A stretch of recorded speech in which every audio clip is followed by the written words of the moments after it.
Chat with Chitra ரசிகர்களுக்கு வணக்கம். இன்றைய சாட் வித் சித்ரா நிகழ்ச்சியில் சிறப்பு விருந்தினராக வந்திருக்கிற மாது பாலாஜி.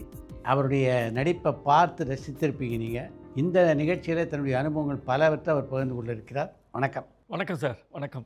முதல்ல இந்த நாடக குழு ஆரம்பிக்கணும்னு தோணினது உங்களுக்கா மோகனுக்கா? 1979 இந்த ட்ரூப் ஆரம்பித்தோம். 79க்கு முன்னாடி நான் காலேஜில் படிக்கும்போது இன்டர் காலேஜ் காம்படிஷன்ஸ்லாம் நடந்தது. அப்போல்லாம் எனக்கு மோகன் வசனம் எழுதி கொடுப்பான். ஸோ இன்டர் காலேஜ் காம்படிஷன் எல்லாத்தையும் கிட்டத்தட்ட ஒரு 25 காலேஜ் நான் போட்டிருக்கேன். எல்லாத்துலேயும் பெஸ்ட் ஆக்டர் அவார்டு வாங்கியிருக்கேன். மோகன் பெஸ்ட் ரைட்டர் அவார்டு வாங்கியிருக்கான். பட் எங்கள் காலேஜ் கிடையாது, மோகன் விவேகானந்தா காலேஜ் கிடையாது, அவன் கிண்டி இன்ஜினியரிங் காலேஜ்.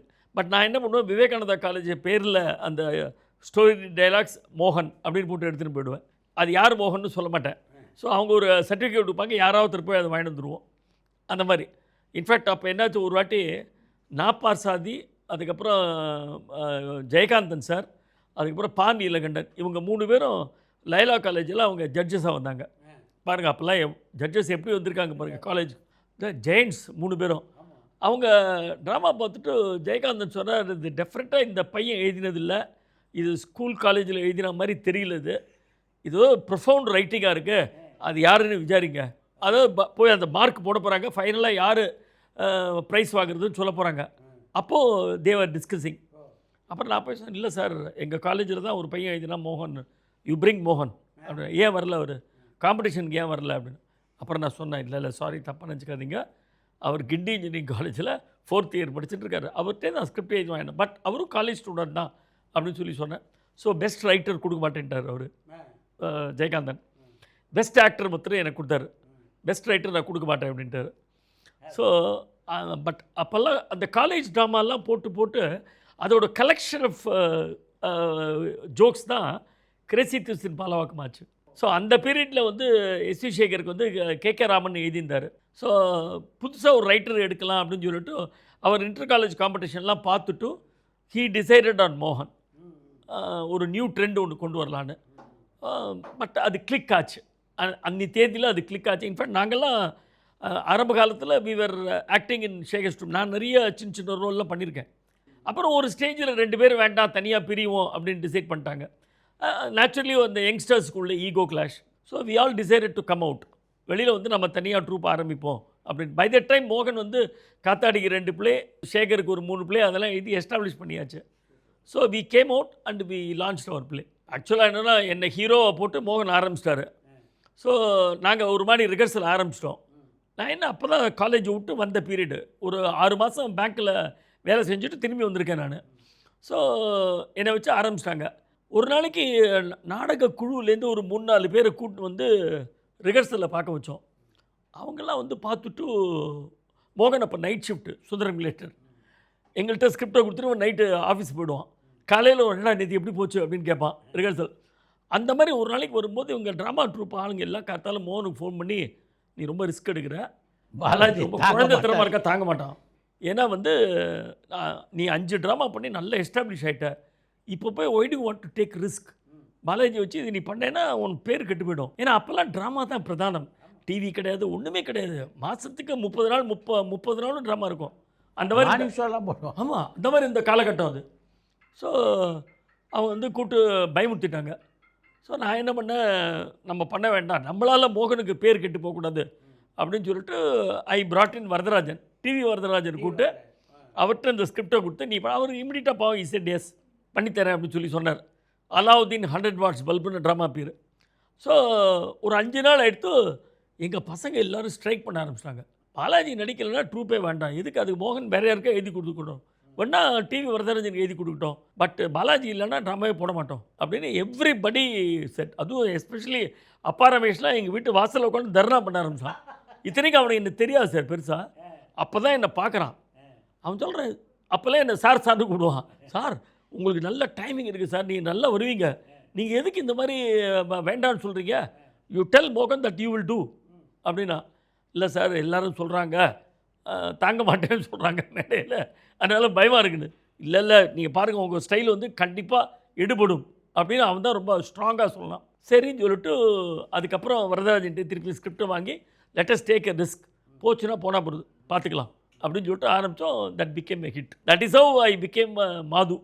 அந்த மாதுங்கிற ரோல் அப்போ அந்த எதிர்நீச்சலில் மாது கேரக்டர் வரும் இல்லையா, அதை வச்சு அந்த பேரை வச்சான். உங்களுக்கு யார் இன்ஸ்பிரேஷன் நாடகம் ஆட? எனக்கு அப்சல்யூட்லி நாகேஷ் தான். நான் ஸ்கூல் காலேஜ்லாம் படிக்கும்போது எங்கள் வீட்டில் அந்த பெரிய அந்த ஸ்கூல் ரெக்கார்டர் இருக்கும், டேப் ரெக்கார்டர்.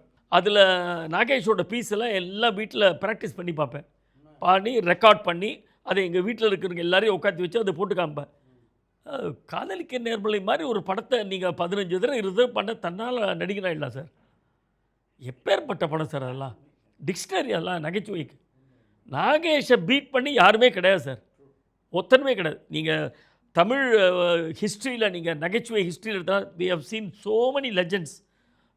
நம்ம தமிழில் இருக்கிற மாதிரி நகைச்சுவை வந்து வேர்ல்டில் வேறு எங்கேயுமே கிடையாது. அதுவும் இந்தியாவில் நீங்கள் எடுத்துட்டீங்களா எந்த லாங்குவேஜ்லையும் இந்த அளவுக்கு நகைச்சுவை கிடையாது. தமிழில் இருக்கிற மாதிரி ஒரு பாலையாவோ, ஒரு எம்ஆர் ராதாவோ, ஒரு நாகேஷ், ஒரு சுருளிராஜன், தேங்காய் சீனிவாசன், எவ்வளோ சந்திரபாபு, இன்றைக்கி யோகி பாபு வரைக்கும் உங்களுக்கு வந்து comedians are the best in Tamil industry. அதில் நாகேஷ் வந்து பீக். நாகேஷ் மனோரமா எடுத்து வச்சுட்டு தான் மற்றவங்க எல்லாரையும் பேசணும். லைக் எம்எஸ் விஸ்வநாதனை டச்சே பண்ண முடியாதுங்கிற மாதிரி தான். நீங்கள் நடித்தது எப்போ நாகேஷ் பார்த்துருக்காரா? நான் வந்து காமராஜ் அரங்கத்தில் ஒரு நாட்டி நாடகம் நடக்கும்போது அவருக்கு அப்போ ஒரு 70-74 வயசு இருக்கும்னு நினைக்கிறேன். ஒரு நாளைக்கு திடீர்னு கிளம்பி ட்ராமா பார்க்கணுன்னு சொல்லிட்டு அங்கே வந்தார். இந்த அபூர்வ சகோதரர்கள் அதெல்லாம் நடித்ததுக்கு அப்புறம் சொல்கிறேன். மோகனோட கொஞ்சம் அசோசியேட் மகளிர் மட்டும்லாம் நடித்த அப்புறம். அப்போ சார் கீழே உட்காந்து பாருங்கள் சார். வேண்டாம், நான் மேடையில் ஒரு ஓரமாக உட்காந்துக்கிறேன் அப்படின்றார். மேடையில் ஒரு ஓரமாக அந்த தட்டி கீழே அங்கே ஒரு சேரை போட்டோம், அங்கே உட்காந்து ட்ராமா பார்த்தார். அந்த ட்ராமா பிரகாரம் வந்து ஹீரோயினுக்கு வந்து காது கேட்காது. கவுண்டமணி கூட படத்தில் பண்ணியிருந்தார், மோகன் எழுதி சின்ன வாத்தியாருங்கிற படத்தில். ஸோ அந்த சாஸ்திரிகளுக்கும் காது கேட்காது, பொண்ணுக்கு காது கேட்காது, பொண்ணோட அப்பாவுக்கும் காது கேட்காது, சாஸ்திரிகளுக்கும் கேட்காது. ஸோ அந்த சாஸ்திரிகள் என்கிட்ட வந்து பேசும்போது ரொம்ப நேரம் பேசுவார். அடப்பாவி உனக்கும் காது கேட்காதா, இந்த மாதிரி உள்ள இன்னும் எத்தனை பேர்ரா இருக்கீங்க அப்படின்னு டைலாக் வரும். ட்ராமா முடிஞ்சிடும் அவர் என்னை கூப்பிட்டார். ஏன்டா சிரமப்படுற, இவ்வளோ பெரிய டைலாக் சொல்கிற, பொண்ணுக்கு காது கேட்காது பார்த்துட்ட, பொண்ணோட அப்பாவுக்கு காது கேட்காது, அங்கேருந்து இவன் வரான், நீ சொல்கிறது காது வேலை, நீயுமான்னு கேளு, கிளாப்ஸ் விழும். சூப்பர், நீ இவ்வளோ பெரிய டைலாக்கே சொல்ல வேண்டாம், நீயுமா அப்படின்னு கேளு, போகிறோம் அப்படின்னு. அதே மாதிரி அடுத்த ஷோவில் அதை சொன்ன தண்டரஸ் அப்ளாஸ்.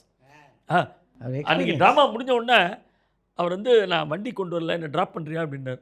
மோகன் சொன்னால் பாலாஜி நீ போய் ட்ராப் கொண்டு வந்துடும்னா. நான் அவரை கூட்டிகிட்டு காரில் அவர் வீட்டுக்கு போகிறேன்.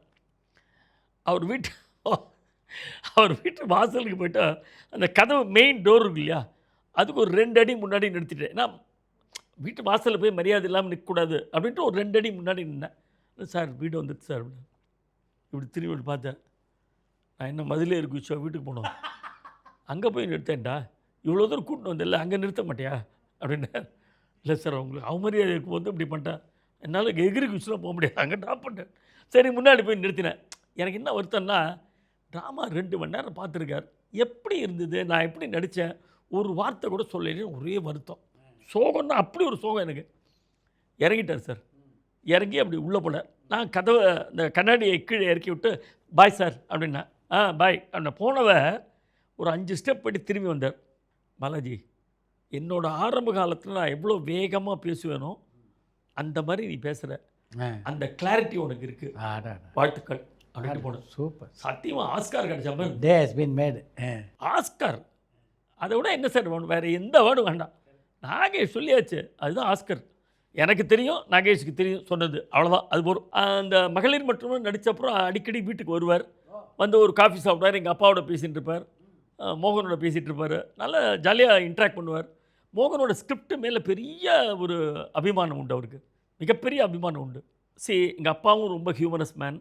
எங்கள் தாத்தா அந்த காலத்தில் கும்போணத்தில் வாணிவிலாஸ் சபான்னு இருந்தது, அதில் எங்கள் தாத்தா ஆக்ட் பண்ணிருக்கார். ஸோ காத்தாடி ராமூர்த்தியோட அப்பாவோட எங்கள் தாத்தா ஆக்ட் பண்ணிருக்கார். ஆமாம், தேவர் ஆல் கான்டெம்பரரிஸ் அந்த காலத்தில். ஸோ நகைச்சுவைங்கிறது அண்ட் மோரோவர் ஜாயிண்ட் ஃபேமிலி வேறு. ஸோ நகைச்சுவை ஆட்டோமேட்டிக்காக வரும் உள்ள ஜாயிண்ட் ஃபேமிலியில். திரும்பி வந்தால் நகைச்சுவையில் தான் இருக்கும் ஜாயிண்ட் ஃபேமிலியில். So we had a good life. சோகத்தை கொண்டாடவே மாட்டோம் யாருமே, அது மோகனோட பாலிசி. அது சோகத்தை கொண்டாடக்கூடாது, எல்லாருக்கும் பிரச்சனை வரும், ப்ராப்ளம் இருக்கும், பட் அதை கடந்து போ அப்படிமா, அதை உட்காந்து டுவெல் பண்ணாத அப்படிமா. அவர் எப்போ நடிக்க ஆரம்பித்தார்? மோகன் ஆக்சுவலாக ஆரம்பத்துலேருந்தே ட்ராமாவில் ரோல் பண்ண ஆரம்பித்தான்.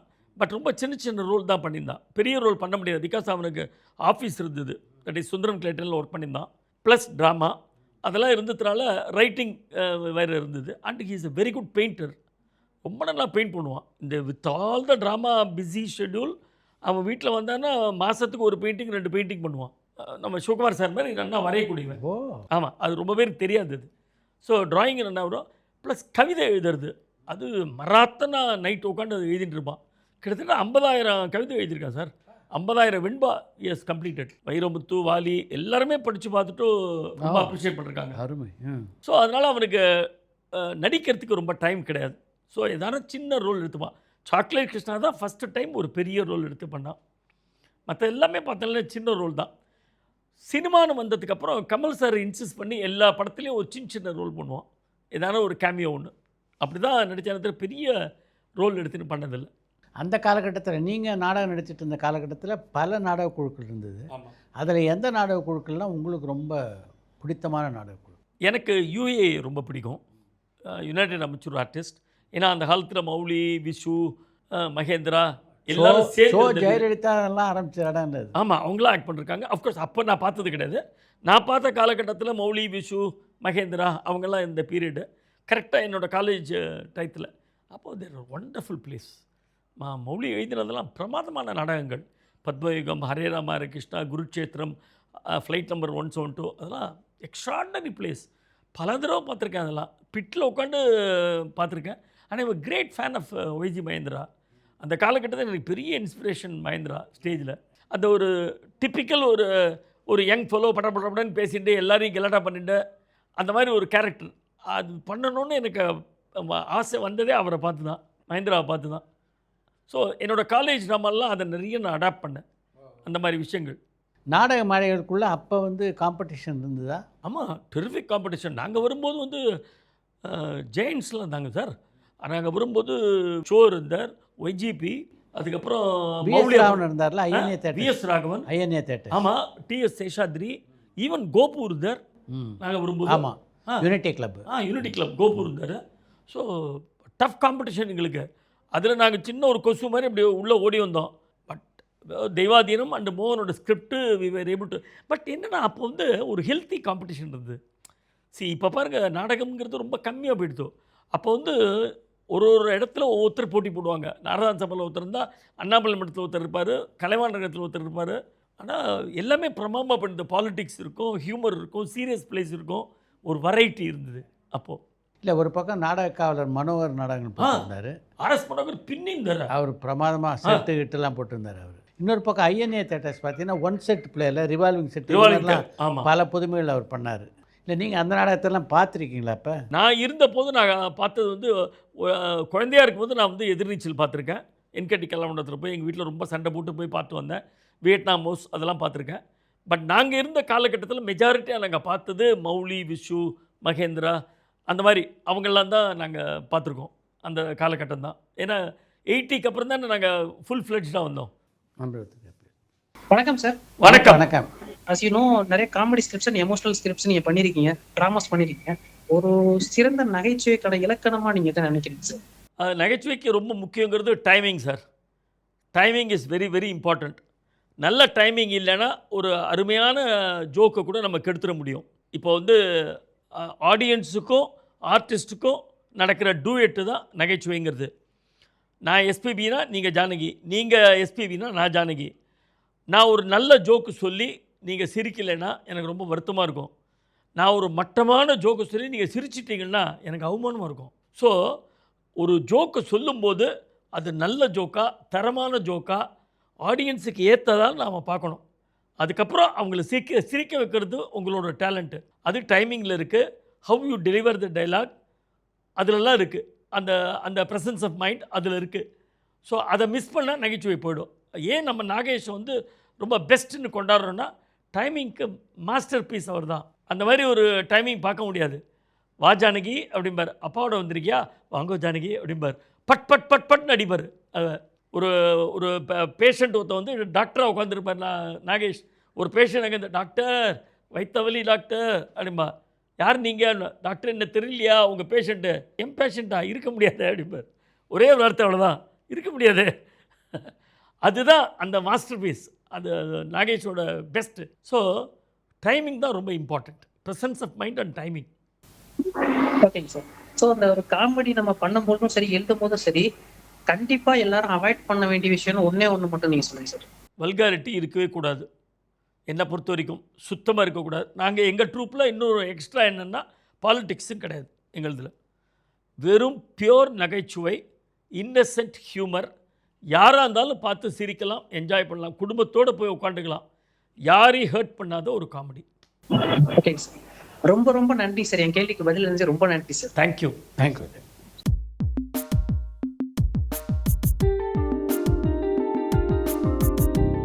ஷோவுக்கும் உங்களுக்குமான நட்பு எப்படி இருக்குது? என்னப்பா நான் பார்க்குறேன் உங்கள் ட்ராமா போஸ்டர்லாம் அடிக்கடி வந்துட்டு இருக்கு. இப்போ என்ன ட்ராமாலாம் இம்ப்ரூவ் ஆகிட்டா, திருப்பி வரலாமா அப்படின்னு கேட்டார்.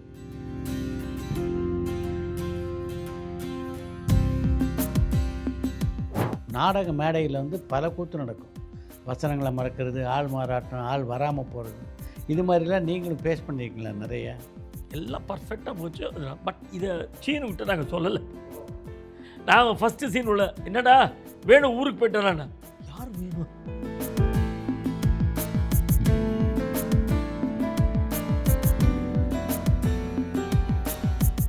பிறவியிலே குருடா அப்படின்னு ஒரு டைலாக் வரும். குறவியிலே பிறடா அப்படின்னா ஸ்டேஜில் எல்லோரும் மொத்தமாக சிரித்து லைட் ஆஃப் பண்ணி உள்ளே விட்டாங்க.